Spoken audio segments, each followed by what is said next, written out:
ایسا نہ ہو کہ تم جو ہے اپنے آپ کو بڑے فیاض کہتے ہو، لوگوں پہ بڑا خرچ کرتے ہو، لیکن تمہارا اپنا رشتہ دار خود بھوکا مر رہا ہو، تمہارا اپنا قریبی دوست خود جو ہے پریشان ہو. ایسا نہ ہو. سب سے پہلے تمہارے رشتہ دار. اسی لیے اللہ کے نبی نے فرمایا زکوٰۃ دینا فرض ہے، زکوٰۃ دینا فرض ہے، لیکن وہ زکوٰۃ سب سے پہلے اپنے قریبی رشتہ دار کو دو.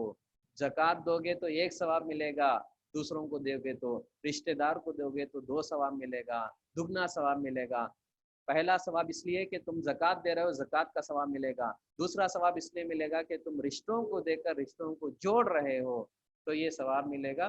تو جو ہے حقوق العباد، بندوں کا حق بھی ادا کرنا ہے. کیونکہ ہمارے پاس سب سے بڑی کمی یہ ہے کہ آج عام طور پر ہم کیا کرتے ہیں، نماز پڑھ لیتے ہیں، قرآن پڑھ لیتے ہیں، جو ہے بڑے دین کے پابند کر کے لوگوں کو بتاتے ہیں، لیکن جب پرسنل زندگی میں جا کر دیکھیں گے تو لوگوں کے پیسے ہڑپ کرتے ہیں، لوگوں کا مال ہڑپ کرتے ہیں، لوگوں کی جگہ ہڑپ کرتے ہیں. دیکھے تو جو ہے حاجی کہتے ہیں، دیکھے تو جو ہے داڑھی ہوتی ہے، جبے ہوتے ہیں، جو ہے دوسروں کا پیسے ہڑپ کر کے خود کے بڑے بڑے بنگلے بنا لیتے ہیں. اللہ تبارک و تعالیٰ کہتا ہے کہ یہ سب نیکی نہیں، صرف نماز پڑھ لینا نہیں، صرف جو ہے قبلے کی طرف رخ ہو جانا، صرف قرآن پڑھ لینا نیکی نہیں ہے، بلکہ اللہ کا حق بھی برابر تم کو ادا کرنا ہے، بندوں کا حق بھی ادا کرنا ہے. بڑے بڑے دیندار ہوتے ہیں، ماں باپ کو بے پرواہ چھوڑ دیتے ہیں، ماں باپ کے ساتھ لڑتے ہیں، جھگڑتے ہیں، اور جو ہے بیوی بچوں کا حق ادا نہیں کرتے، رشتہ داروں کا حق ادا نہیں کرتے. تو شریعت نے کہا کہ نیکی، نماز پڑھنا بھی نیکی ہے، قبلے کی طرف رخ ہونا بھی نیکی ہے، لیکن ساتھ ساتھ میں ماں باپ کی خدمت کرنا بھی نیکی ہے، بیوی بچوں کی دیکھ بھال کرنا بھی نیکی ہے. جو ذمہ داری تم کو دی جاتی ہے وہ ذمہ داریوں کو نبھانا بھی نیکی ہے. تو شریعت نے بڑی تفصیل سے جو ہے ایک فہرست، ایک بہت بڑا لسٹ گنایا کہ جو ہے نیکی کسے کہتے ہیں، عبادت کسے کہتے ہیں. شریعت نے دوسرے پارے میں یہ چیز کہا. اس کے بعد دوسرے پارے میں اللہ تبارک و تعالیٰ نے روزے کی فرضیت کے بارے میں فرمایا، جو رمضان کا مہینہ ہے. یا ایھا الذین آمنوا کتب علیکم الصیام کما کتب علی الذین من قبلکم لعلکم تتقون. آگے فرمایا شہر رمضان الذی انزل فیہ القرآن ھدی للناس وبینات من الھدی والفرقان. تو اللہ تبارک و تعالیٰ نے ہجرت کے دوسرے سال، یعنی روزہ صرف مسلمانوں پر فرض نہیں، روزہ پچھلی امتوں میں بھی فرض تھا، لیکن روزے کی شکلیں الگ الگ تھی. جیسا موسیٰ علیہ السلام کی قوم، عیسیٰ علیہ السلام کی قوم، ابراہیم علیہ السلام کی قوم، ہر قوم کے لیے اللہ نے کہا کتب علیکم الصیام کما کتب علی الذین من قبلکم. تم پر بھی اللہ نے روزے فرض کیا، تم سے پہلی جو امتیں آئی ہیں ان پر بھی اللہ نے روزہ فرض کیا تھا، لیکن روزے کی شکلیں الگ تھی. امت مسلمہ کے لیے روزے کا حکم کیا ہے؟ صبح سے لے کر شام تک آدمی جو ہے کھائے گا نہیں، پیے گا نہیں، نفسانی خواہشات پوری نہیں کرے گا، اسی کو جو ہے روزہ کہتے ہیں. اس سے پہلے جو قومیں تھیں ان کے الگ الگ شکلیں تھیں، لیکن روزہ نامی چیز جو ہے ہر امت میں رہا ہے، روزہ نام کی چیز ہر امت میں رہا ہے. تو پیارے نبی پر جو روزے کے احکامات ہیں، ہجرت کرنے کے دوسرے سال مدینے میں جانے کے بعد اللہ کے نبی پر اللہ تعالیٰ نے روزہ فرض کیا تھا، اور امت کو یہ تعلیم دیا گیا تھا کہ روزے کے احکامات ہیں، روزہ ایسا رکھنا چاہیے، روزے کی یہ شکلیں ہیں. روزے کی ساری تفصیلات اللہ تبارک و تعالیٰ نے دوسرے پارے میں بتایا. اسی طرح حج کے تعلق سے اللہ تبارک و تعالیٰ نے دوسرے پارے میں بتایا حج کے احکامات، حج کیسے کرنا چاہیے، حج کی شکلیں کیا ہیں، حج میں جو ہے کیا کیا مسائل ہیں، اللہ تبارک و تعالیٰ نے مختصر طور پر بتایا. اور اللہ تعالیٰ نے حج کے تعلق سے یہ بات پوائنٹ آؤٹ کر کے بتایا کہ حج کو جانے والا، حج کو کون جائے گا؟ من استطاع الیہ سبیلا. جو حج کو جانے کی طاقت رکھتا ہے وہی حج کرے گا. ایسا نہ ہو کہ طاقت نہیں ہے، آدمی جو ہے قرض لے کر، سود پہ پیسے لے کر اس طرح سے جانے کی شریعت اجازت نہیں دیتی. شریعت نے کہا حج کرنے کی طاقت کیا ہونا چاہیے؟ وہاں جانے تک کے لیے پیسہ ہونا چاہیے، وہاں جا کر کھانے پینے کے لیے، وہاں جا کر بھیک مانگنے کی نوبت نہیں آنا چاہیے. وہاں جا کر جو آپ جتنے دن بھی رہیں گے، 5-10 دن، 40-50 دن، 2 مہینہ، 3 مہینہ، جتنے بھی مدت کے لیے آپ حج کو جاتے ہیں، یہ جانے آنے کے درمیان ٹکٹ کے پیسے، اور اس کے بعد جو ہے وہاں جا کر کھانے پینے کے لیے آدمی کے پاس پیسے ہونا چاہیے. سب رہا تو ہی، اور اتنا ہی نہیں بلکہ جب تک جا کے آئے گا اس کی بستی میں اس کے ماں باپ، اس کے بیوی بچے جو گھر میں رہیں گے ان کے بھی کھانے پینے کا انتظام ہونا چاہیے. اتنا سب رہے گا تبھی حج کرنے کا حکم ہے. ایسا نہ ہو کہ آدمی جو ہے حج کو جانے کی خواہش تو ہے، اس خواہش میں کیا کرتا ہے، لوگوں کے پاس بھیک مانگتا ہے، میں حج کو جانا چاہ رہا ہوں، مجھے پیسے دو، مجھے پیسے دو. آدمی جو ہے لوگوں کے پیسے لے کر حج کو جاتا ہے، ایسی حج اللہ تعالیٰ کے پاس قابل قبول نہیں. تو آدمی جو ہے